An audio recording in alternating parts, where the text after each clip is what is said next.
Hello Ibrahim, আসসালামু আলাইকুম। আশা করি সবাই ভালো আছেন। তো আজকে আমরা একটা গাভিনী বিষয়গুলো কথা বলবো। তো এটা হলো দেশি একটা গাভী। তো আমরা তো আর দেশি গাভী কোনো সময় মোটরে বা বিভিন্ন ধরনের ইয়েতে গোসল করানো, এগুলো ডাইরেক্ট পুকুরে গোসল করানো হয়। তো আজকে দেখতেছি আমার এক কাকা আর কি গাড়িটারে পুকুরে নামাইলো, তো এটা আমি ভিডিও করলাম। তো দেখা যাচ্ছে মানে গরু খুব মজা পাইতেছে আর কি। আর আমার চাচি ধাক্কায় ধাক্কায় নামাই দিতেছে, একটু নামতে চাইতেছে না, আমাদের পুকুরে পানি খাইতেছে। তো যাই হোক, এটার গোসল করানো আমার খুব ভালো লাগে, আমি প্রতিদিন আয় বসে বসে দেখি। তো আজকে আপনারাও দেখেন আর একটু মজা করেন। তো আর বেশি কিছু বলবো না, এখন একটা সাউন্ড দিব, সাউন্ডের সঙ্গে এটা একটু দেখেন আর কি। আসসালামু আলাইকুম গাইস, সবাই ভালো থাকবে।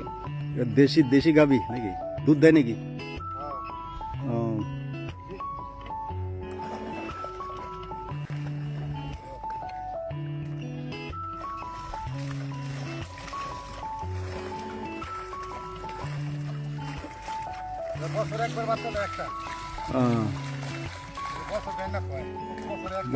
বছর দিয়ে না, প্রতি বছর একটা করে বাচ্চা দেবে। ভালো তো। দুধ কতটুকু পাও? নিজেদের খাওয়া চলে। গরু মোট কয়টা আছে এখন তোমার?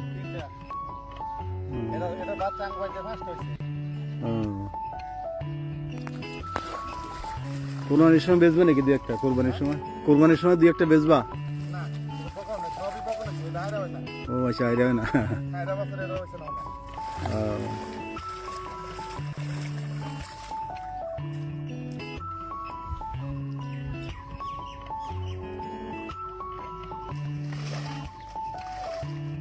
এটা তো যে কোনো খাবারই খায়।